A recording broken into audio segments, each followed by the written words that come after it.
नमस्कार, आप देख रहे हैं 24 न्यूज। मैं हूं आपके साथ संजय मिश्रा। खबर संध्या में आपका स्वागत है। वैसे खबरों की दुनिया में हर खबर होती है अहम, लेकिन जिन खबरों ने बटोरी आज सुर्खियां, उन तमाम खबरों से आपको कराएंगे तारुफ। शुरुआत करेंगे हेडलाइंस के साथ। कोविड-19 की स्थिति पर प्रधानमंत्री नरेंद्र मोदी ने की सर्वदलीय बैठक की अध्यक्षता। कहा, वैक्सीन को लेकर दुनिया देख रही है भारत की ओर। वैक्सीन के लिए बना विश्वास कोरोना के खिलाफ लड़ाई को करेगा और मजबूत। रिजर्व बैंक ऑफ इंडिया ने प्रमुख नीतिगत ब्याज दरों में नहीं किया कोई बदलाव। चालू वित्त वर्ष की तीसरी तिमाही से विकास दर के सकारात्मक होने की जताई उम्मीद।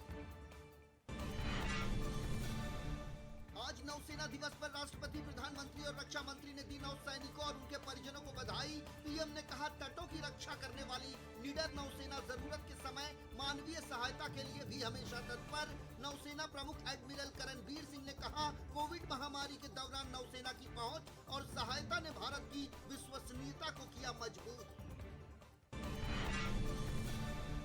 ग्रेटर हैदराबाद नगर निगम चुनाव की 150 सीटों पर टीआरएस बनी सबसे बड़ी पार्टी। दूसरी ओर जम्मू कश्मीर में डीडीसी चुनाव के लिए मतदान की प्रक्रिया पूरी। तीसरे चरण में 33 निर्वाचन क्षेत्र में 305 उम्मीदवारों की किस्मत का फैसला ईवीएम मशीन में कैद। और महाराष्ट्र विधान परिषद की 6 सीटों में से 5 सीटों पर महाविकास आघाड़ी ने लहराया जीत का परचम। नागपुर में बीजेपी नहीं बचा पाई अपना किला। एनसीपी खेमे में जश्न का माहौल।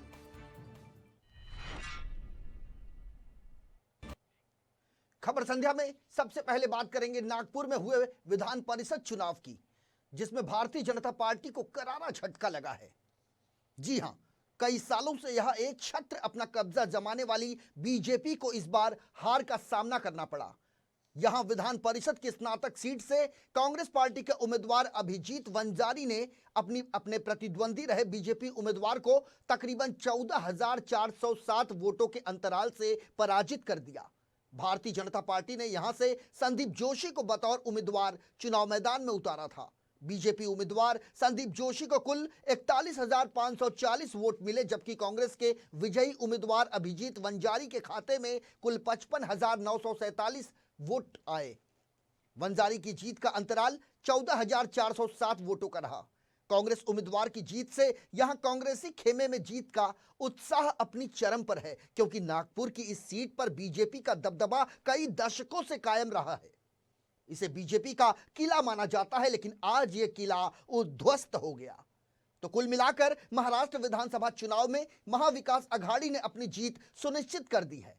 पहली बार ऐसा देखने को मिला जब तीन पार्टियां एक साथ विधान परिषद के चुनावी अखाड़े में उतरी, जबकि बीजेपी ने सभी सीटों पर अपने उम्मीदवार उतारे थे। बीजेपी को इस बात की जरा भी कल्पना नहीं थी कि वो इस विधान परिषद चुनाव में पराजय का सामना करेगी। आपको बता दें, नागपुर को भारतीय जनता पार्टी का गढ़ माना जाता है और यहां कई दशकों से अपनी जीत बरकरार रखी थी भारतीय जनता पार्टी ने, लेकिन इस बार औंधे मुंह खानी पड़ी बीजेपी को। कांग्रेस के खेमे में और एनसीपी के खेमे में जीत का जश्न है। पहली बार कई दशकों के बाद महाराष्ट्र विधान परिषद चुनाव में शिवसेना पार्टी ने राष्ट्रवादी कांग्रेस पार्टी और कांग्रेस पार्टी का दामन थामा और ये महाविकास आघाड़ी की राह पर निकल पड़ी शिवसेना ने एक बार फिर भारतीय जनता पार्टी को जोर का झटका धीरे से दिया है।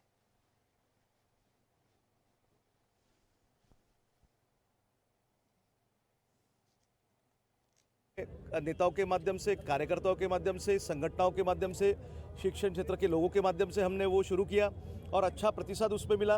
प्रचार को समय मिला क्योंकि कांग्रेस पार्टी ने और महाविकास आघाड़ी ने मेरी उम्मीदवारी पहले ही जाहिर कर दी थी और इन सब चीज़ों का मुझे फ़ायदा हुआ। सारे नेता, कार्यकर्ता, सारी संगठनाएं साथ में थी, उसका बड़ा फ़ायदा हुआ। एकता में कितना दम है ये इस चुनाव के माध्यम से हम सबको देखने को मिला। मेरे पार्टी के, महाविकास आघाड़ी के सब लोगों ने काम किया, उसका ये परिणाम है। बात करेंगे उत्तर प्रदेश के गाजीपुर की, जहां समाजवादी पार्टी के नेता के खिलाफ भारतीय जनता पार्टी के कार्यकर्ताओं ने सड़क पर जमकर हंगामा किया।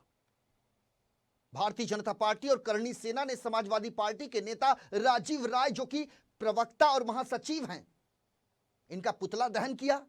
समाजवादी पार्टी के राष्ट्रीय सचिव और प्रवक्ता राजीव राय ने अपने प्रेस कॉन्फ्रेंस के दौरान प्रदेश के मुख्यमंत्री योगी आदित्यनाथ पर जमकर निशाना साधते हुए उन्हें गुंडा बदमाश तक कह दिया था। जिससे भारतीय जनता पार्टी समेत हिंदुत्ववादी संगठन काफी नाराज हो गए। समाजवादी पार्टी के नेता राजीव राय के बयान की निंदा करते हुए बीजेपी के वरिष्ठ नेता सुजीत सिंह और करणी सेना भारत के जिलाध्यक्ष देवेंद्र प्रताप सिंह ने गाजीपुर में समाजवादी पार्टी नेता राजीव राय के खिलाफ विरोध प्रदर्शन करते हुए उनका पुतला फूंका और इसके साथ ही उनके खिलाफ जमकर नारेबाजी की। वरिष्ठ बीजेपी नेता सुजीत सिंह की यदि माने तो सपा नेता राजीव राय ने अपने बयान में सूबे के मुखिया योगी आदित्यनाथ को गुंडा बदमाश शब्द से संबोधित किया था, जिसकी निंदा उन्होंने की। उन्होंने कहा कि सपा नेता राजीव राय को ऐसी अमर्यादित भाषा का प्रयोग नहीं करना चाहिए, उन्हें अपने बयान पर माफी मांगनी चाहिए। योगी आदित्यनाथ प्रदेश के करोड़ों हिंदुओं की आस्था के प्रतीक हैं, वो जन जन के नेता और प्रदेश के यशस्वी मुख्यमंत्री हैं। तो राजीव राय के अमर्यादित भाषा बोलने पर उनके ऊपर मुकदमा दर्ज होना चाहिए, ऐसा अब भारतीय जनता पार्टी के नेताओं का और करणी सेना के पदाधिकारियों का कहना है।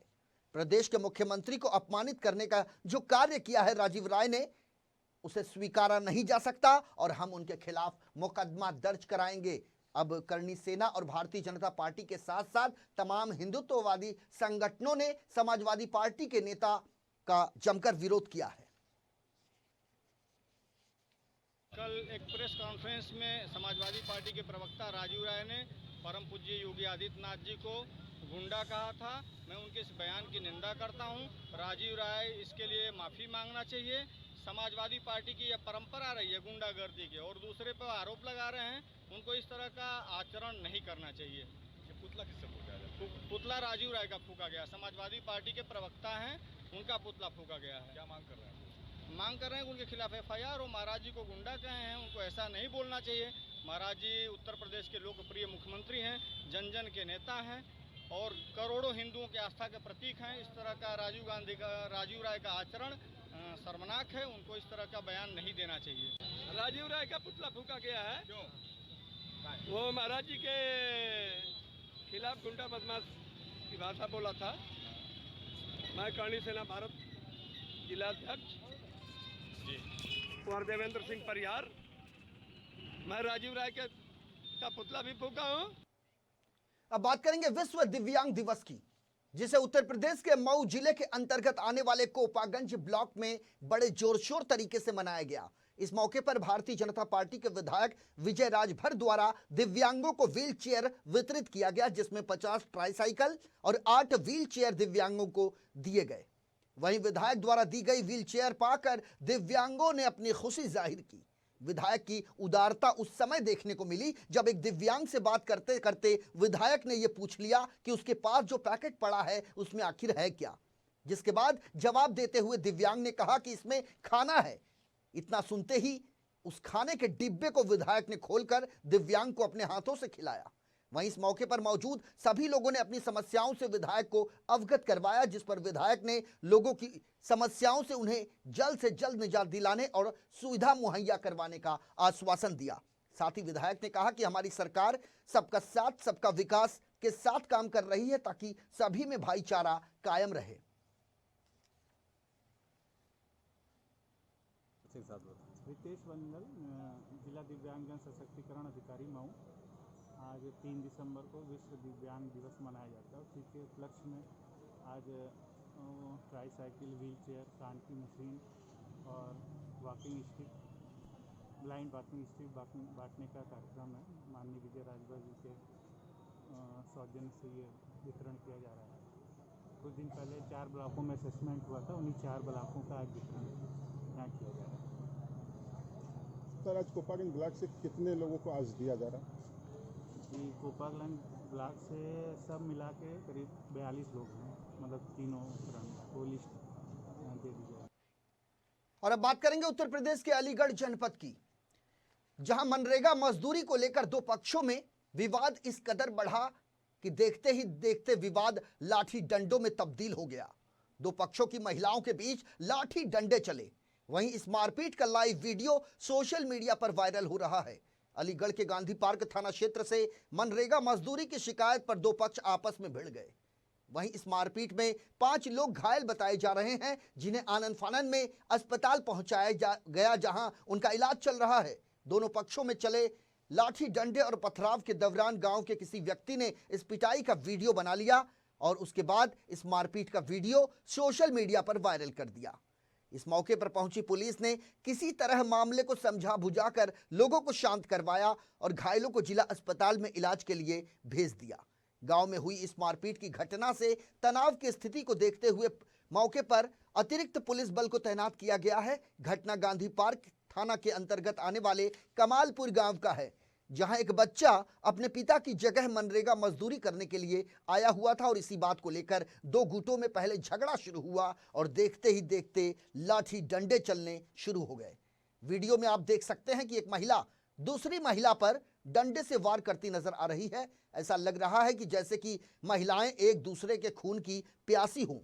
दरअसल कमालपुर गांव का रहने वाला 12 साल का राम अवतार अपने पिता की जगह मनरेगा मजदूरी करने के लिए पहुंचा था। पीड़ित के पिता विनय कुमार ने बताया कि पिछले 1 महीने से उनकी तबीयत खराब चल रही है। मनरेगा के तहत मजदूरी का काम करते समय तबीयत खराब होने की वजह से बेटा राम अवतार उनकी जगह मजदूरी करने के लिए जाता है। सुबह के समय गांव के दूसरे पक्ष उमेश द्वारा गांव प्रधान से बेटे राम अवतार की उम्र 12 साल बताते हुए मनरेगा में मजदूरी को लेकर शिकायत की गई।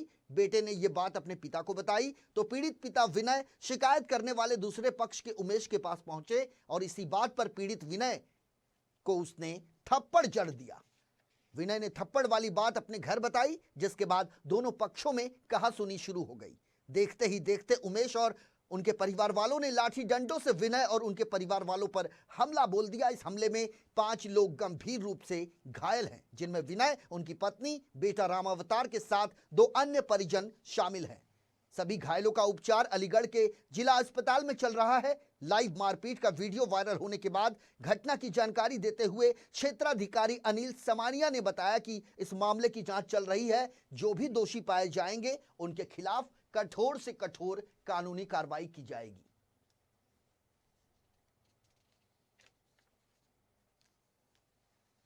एक महीने से तबीयत खराब चल रही थी। मनरेगा काम में करता हूँ मैं और बेटा जाता है मेरा मेरी जगह पे, तो रास्ते में ये मिल गया तो इसने प्रधान से शिकायत की कि जो लड़का काम पे जाता है वो 12 साल का है। उसने मुझसे शिकायत की, तब मैंने शिकायत भाई तू ऐसा क्यों करता है, मेरी दवाई के पैसे कहाँ से आएंगे, मैं घर पर आऊँ तो कम से कम ये बच्चा कुछ तो करके लिए आएगा दवा के लिए। तो इसने झूठ से मेरे गाल पर चांटा मारा। किसने मारा? दूसरे पक्ष ने। क्या नाम है? उमेश ने। अच्छा, फिर? मेरे गाल पर चांटा मारा। कम से कम 10-20 लोग थे गाँव के, जो भोसड़ी वाले, तू हमारा कर क्या लेगा। जब मैं घर पहुंचा तो बच्चों को बताया 1 महीने से तबीयत खराब चल रही थी। मनरेगा काम में करता हूँ मैं और बेटा जाता है मेरा मेरी जगह पे, तो रास्ते में ये मिल गया तो इसने प्रधान से शिकायत की कि जो लड़का काम पे जाता है वो 12 साल का है। उसने मुझसे शिकायत की, तब मैंने शिकायत भाई तू ऐसा क्यों करता है, मेरी दवाई के पैसे कहाँ से आएंगे, मैं घर पर आऊँ तो कम से कम ये बच्चा कुछ तो करके लिए आएगा दवा के लिए। तो देखा आपने, मनरेगा में काम कर रहा पिता यदि बीमार है तो उसकी जगह पर उसके बेटे का काम करना कितना जायज है। दूसरी बात, यदि बेटा अपने पिता की जगह पर काम करते पाया जाता है तो उसके साथ मारपीट करना कितना जायज है। ये दोनों ही मामला जांच का विषय है। फिलहाल पुलिस ने मुकदमा दर्ज कर अपनी जांच शुरू कर दी है। देखने वाली बात यह होती है कि दोषियों के खिलाफ उत्तर प्रदेश पुलिस किस प्रकार की कार्रवाई करती है। तो खबर संध्या में मेरे साथ वक्त हो चला है एक छोटे से ब्रेक का। ब्रेक के उस पार भी खबरों का सिलसिला जारी है, कहीं मत जाइए, हम जल्द लौटते हैं। आप देखते रहें इन 24 न्यूज़।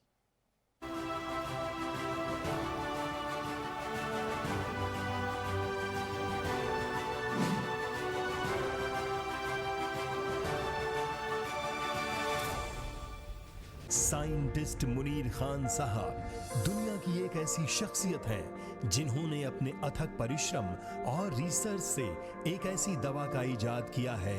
इस दवा का नाम है बॉडी रिवाइवल, जो शरीर को रिवाइव कर देती है, एक नई ऊर्जा का प्रवाह करती है, शरीर की प्रतिरोधक क्षमता को बढ़ाती है, जिससे कोई भी वायरस, बैक्टीरिया शरीर में संक्रमण ना फैला सके और कोई भी बीमारी शरीर में अपनी जगह नहीं बना पाती, चाहे फिर वो कैंसर हो, लंग्स प्रॉब्लम हो, किडनी प्रॉब्लम हो, कोलेस्ट्रॉल या कोई भी अन्य लाइलाज बीमारी। अगर कोई बीमारी आपको पहले से है तब भी बॉडी रिवाइवल दवा आपकी बॉडी को रिवाइव करती है और आपको किसी लाइलाज समस्या से लड़ने और जीतने की ताकत देती है। आज पेंडेमिक के इस दौर में सबको अच्छी प्रतिरोधक क्षमता की सबसे ज्यादा जरूरत है, तो एक स्वस्थ जिंदगी के लिए आज ही अपनाएं बॉडी रिवाइवल।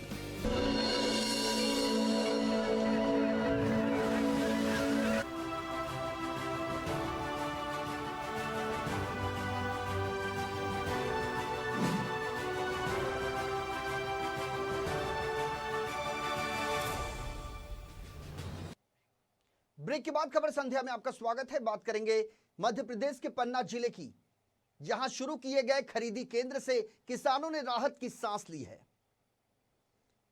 गुनौर तहसील के अंतर्गत आने वाली ग्राम पंचायत मुडवारी के प्राथमिक विद्यालय में यह धान खरीदी केंद्र 16 नवंबर 2020 से शुरू किया गया है और यहां धान खरीदी का काम चल रहा है। वैसे आपको बता दें कि इससे पहले धान खरीदी केंद्र न होने पर किसानों को दूर दराज अपनी धान को बेचने के लिए जाना पड़ता था, जिसके बाद उन्हें कई तरह की मुश्किलात का सामना करना पड़ रहा था। मुडवारी केंद्र प्रभारी राम अवतार त्रिपाठी की यदि माने तो हमारे केंद्र में अब तक करीब 561 कुंटल धान खरीदी किया गया है, जो तकरीबन 27 किसानों से खरीदा गया है। ये कहना केंद्र के प्रभारी राम अवतार त्रिपाठी का है। इस मौके पर मौजूद किसानों ने भी कहा कि लोकल एरिया में धान खरीदी केंद्र बनाने से स्थानीय किसानों को काफी सहूलियत मिली है। अब हम आसानी से अपने धानों को बेच सकते हैं।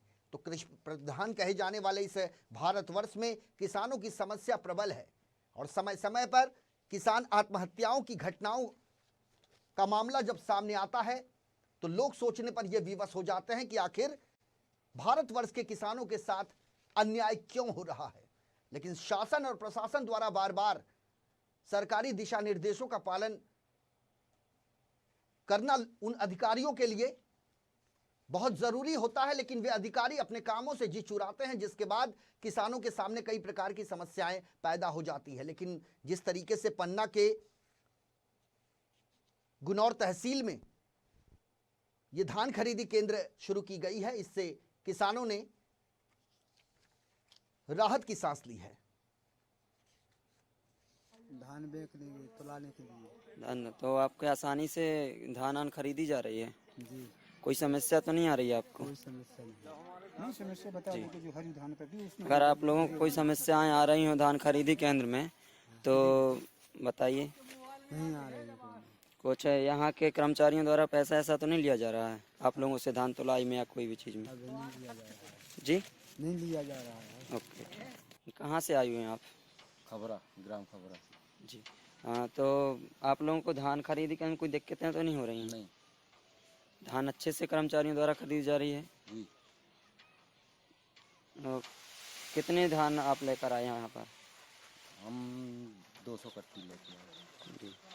तो किस तरीके से यहाँ पर धान खरीदी जा रही है बताएंगे? ये तो शासन द्वारा खरीदी जा रही है हमको। जी जी रेट जो मालूम है जी जी उसी के अनुसार से हम लोग जमा करते हैं जी। जितना हमारा पंजीयन बना है। जी जी कि आज दिनांक तक समय कितना बजा है अभी?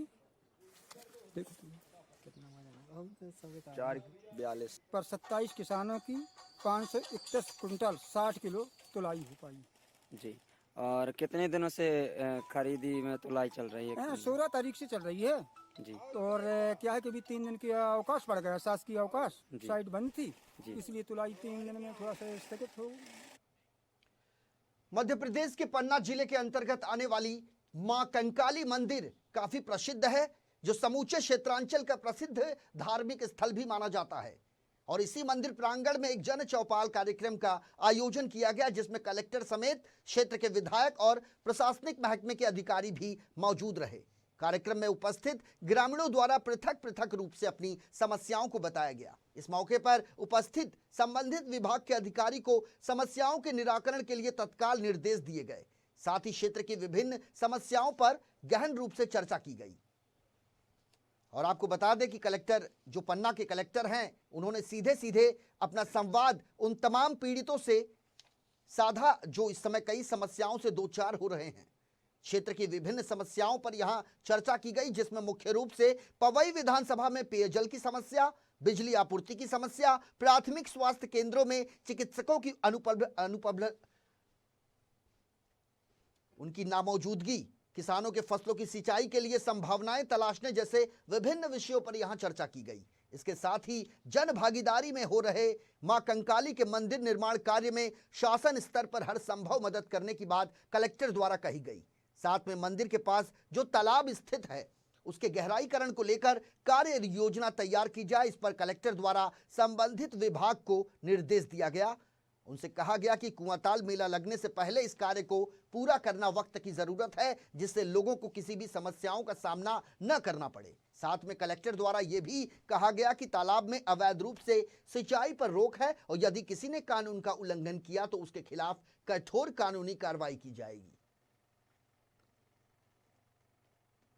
देखिए, ग्राम बनोली हमने आज रैंडम तरीके से चुना था कि मैं हर बुधवार को दौरे पे जाता हूँ, तो मैं ग्राम बनोली मैंने लिस्ट से गाँव निकाला और मैं यहाँ आया और यहाँ पे आने के बाद हमको पता चला कि कंकाली माता जी का बहुत प्रसिद्ध मंदिर यहाँ पे, जहाँ पे जन भागीदारी से मंदिर के जीर्णोद्धार का काम कर रहे हैं लोग। और हमने माननीय विधायक जी ने भी प्रश्न रखा कि राशि इसमें कम पड़ेगी।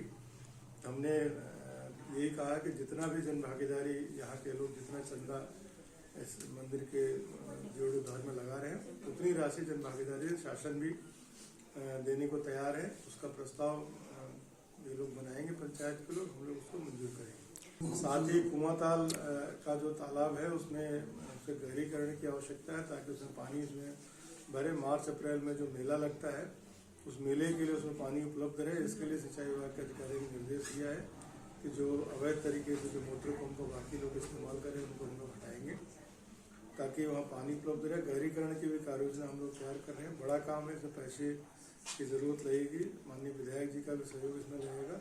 और ये कंकाली माता मंदिर के लिए भी हमने एक कार्य योजना बनाकर इसके विकास के लिए निर्देश दिए अधिकारियों को। अगले 1 महीने के अंदर हम लोग इसकी कार्य योजना हम लोग तैयार कर लेंगे। बात करेंगे मध्य प्रदेश के खरगोन जिले की, जहां के पिंपरी गांव में लोगों के घरों में पानी आपूर्ति की जो व्यवस्था है उसे प्रशासन युद्ध स्तर पर कर रहा है। यहां गांव-गांव में पानी की लाइन पहुंचाने के लिए पाइपलाइन का काम बड़े जोर शोर से पूरा किया जा रहा है। वहीं ग्रामीणों का आरोप है कि जल योजना के तहत किए जा रहे इस काम में नियम के विरुद्ध सारे काम किए जा रहे हैं और इसकी शिकायत खरगोन जिला कलेक्टर को पहले से की गई है। ग्रामीणों का कहना है कि हमारे गांव में जो पानी सप्लाई के लिए पाइपलाइन बिछाई जा रही है वो नियमानुसार 3 फीट की गहराई में बिछानी चाहिए, लेकिन ऐसा नहीं हो पा रहा। जो पाइपलाइन बिछाई जा रही है वो मात्र कुछ ही इंच की गहराई पर बिछाई जा रही है और ये कभी भी टूट या फूट सकती है। इसका उदाहरण खुद ग्रामीणों ने टेप से माप कर दिखाया। जो भी काम किया जा रहा है यह नियम के खिलाफ है, ऐसा ग्रामीणों का आरोप है। अपनी टीवी स्क्रीन पर उन तमाम तस्वीरों को आप देख सकते हैं कि यहां पर एक तरीके से ढोल पीटा जा रहा है कि लोगों के घरों में पानी पहुंचाने का काम युद्ध स्तर पर किया जा रहा है, लेकिन वो काम कैसे किया जा रहा है, किन परिस्थितियों में किया जा रहा है, इसकी तस्वीरें टीवी स्क्रीन पर आपके सामने हैं। लागत से जो पीयूसी विभाग द्वारा पाइपलाइन आई है गांव में काले पाइपों की, जो कि एकदम घटिया निर्माण है उसका। जो उनके सिस्टमेटिक हिसाब से जो शेड्यूल उनको दिया था उनके हिसाब से जो गहरीकरण दिया था 3 फीट के बाहर, जो कि 1 फीट में काम खत्म करके मैंने तो आपको खोद के भी बताया था, इतना मैंने खोदा था, इतना पाइप गड़े हुए हैं बस भाई, इतना पाइप जोड़ दें जबकि 1 मीटर का प्रावधान है, इतना सा पाइप गाड़ दिया, मैंने आपको बताया था अभी। जो कि एकदम घटिया काम हो रहा है और ये घटे के साथ साथ जो सामग्री लगाना चाहिए। और अंत में एक बार फिर बात करेंगे मध्य प्रदेश के पन्ना जिले की, जहां नई पेंशन योजना को रद्द कर पुरानी पेंशन योजना बहाल करने की मांग शिक्षकों ने की है। पुरानी पेंशन को बहाल करने की मांग करते हुए शिक्षकों ने मुख्यमंत्री के नाम का ज्ञापन विभागीय अधिकारी को सौंपा है।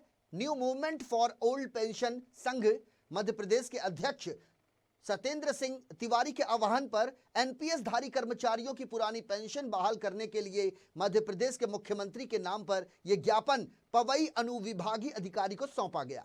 जिसमें पुरानी पेंशन बहाल करने के लिए समस्त शिक्षक संघ द्वारा अपनी मांगे रखी गई। आपको बता दें कि मध्य प्रदेश शासन द्वारा 1/4/2005 से सभी सरकारी कर्मचारी और अधिकारियों की पुरानी पेंशन योजना की जगह नवीन पेंशन योजना लागू की गई थी, जिसका विरोध समय समय पर किया गया और नई पेंशन योजना हटाने, पुरानी पेंशन बहाल करने के लिए समस्त शिक्षकों और कर्मचारियों ने अपनी मांग पुरानी पेंशन योजना बहाल करने के लिए एक ज्ञापन के तौर पर दिया है। और ये ज्ञापन है मुख्यमंत्री शिवराज सिंह चौहान के नाम पर, जो कि पवई तहसील में सौंपा गया।